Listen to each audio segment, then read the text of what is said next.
આવતીકાલે યોજનાર મહાશિવરાત્રિ તહેવારના સેલિબ્રેશનના ભાગરૂપે શહેરના 23 જેટલા મંદિરો તે ઉપરાંત શિવજીની સવારી અને મહાનુભાવોના સુરક્ષાના પરિપ્રેક્ષમાં વડોદરા શહેર પોલીસ તરફથી ડિટેલ્ડ સિક્યુરિટી અરેન્જમેન્ટ ગોઠવવામાં આવે છે. છેલ્લા એક અઠવાડિયાથી આપણા જુદા જુદા પ્રકારના પ્રેપરેશન્સ, રૂટની નિરીક્ષણ અને sanitization exercise, inter agency coordination, કેટલાક ઓબ્સ્ટ્રક્ટિવ સ્ટ્રક્ચર્સના રિમૂવલ અને વાઇટલ ઇન્સ્ટોલેશનના સુરક્ષા વગેરે વગેરે અંગે આપણે એક્સરસાઇઝ કરી છે.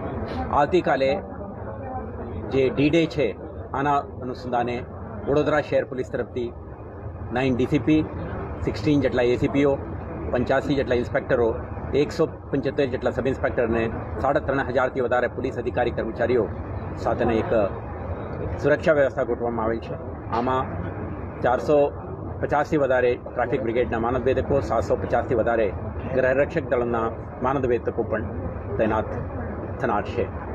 તો આખા સુરક્ષા વ્યવસ્થા દરમિયાન આપણે જુદા જુદા અધિકારીઓના રોલ એન્ડ રિસ્પોન્સિબિલિટીઝ અને સમગ્ર રૂટના સંવેદનશીલતા અને કરવાની થતી કાર્યવાહી અંગે આપણે ડિટેલ્ડ બ્રીફિંગ આજે કરી છે અને આવતીકાલે સંબંધિત એજન્સીઓ અને આયોજકો સાથે સંકલનમાં રહીને આખા સુરક્ષા વ્યવસ્થા આપણા ગોઠવવામાં આવી છે. આ કાર્યક્રમમાં ઓનરેબલ યુનિયન હોમ મિનિસ્ટર અને કોઓપરેટિવ મિનિસ્ટર નામો પણ ઉપસ્થિત રહેનાર છે. આને ધ્યાને રાખીને એમના આખા સીઆરપીએફ ટીમ અને લોકલ પોલીસ સંકલનથી વીવીઆઈપી સુરક્ષા અંગેનું પણ એક detailed security deployment plan workout કરી છે. સાથે સાથે ઇન્ડિયા પાકિસ્તાન T20 મેચ હોવાના કારણે કેટલાક વિસ્તારોમાં લોકો ભેગા થવાની શક્યતા રહેલ છે. આને ધ્યાને રાખીને આપણે વિશેષ વ્યવસ્થા ગોઠવી છે.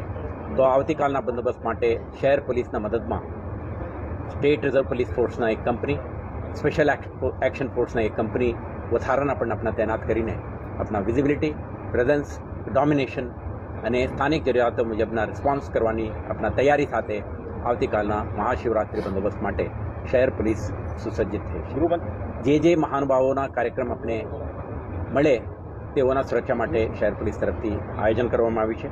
આવતીકાલના બંદોબસ્તને ધ્યાને રાખી આપણે ટ્રાફિક ડાયવર્શન અંગેના જાહેરનામા પણ બહાર પાડી છે.